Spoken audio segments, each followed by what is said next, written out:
మీ ఇంట్లో pocket oil వేడి చేస్తే నల్లగా అయిపోతుందా? అంటే అది కల్తీ ఆయిల్ అని అర్థం.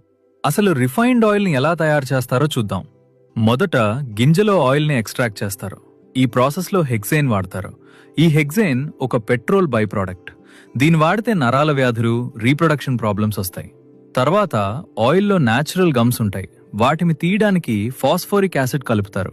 దీనివల్ల కిడ్నీ ప్రాబ్లమ్స్ ఇంకా బోన్ డెన్సిటీ తగ్గిపోతుంది. తర్వాత న్యూట్రలైజేషన్ అని చెప్పి సోడియం హైడ్రాక్సైడ్ కలుపుతారు. అది మనం వాడే సబ్బులో ఉంటుంది. తర్వాత బ్లీచింగ్ చేసి కలర్ చేంజ్ చేస్తారు. తర్వాత స్టీమ్ చేస్తే అది గోల్డ్ కలర్లోకి వస్తుంది. అప్పుడు బాటిల్ చేసి ప్యాకెట్స్ చేసి మనకు అమ్మేస్తారు. అంటే మామా, నీ ఆయిల్ ప్యాకెట్లో ఆయిల్ లేదు, కెమికల్స్ ఉన్నాయి. కాబట్టి కోల్డ్ ప్రెస్డ్ అదే ఎద్దుగానుగలో చేసే ఆయిల్ని వాడు మామా, నీ హెల్త్కు మంచిది.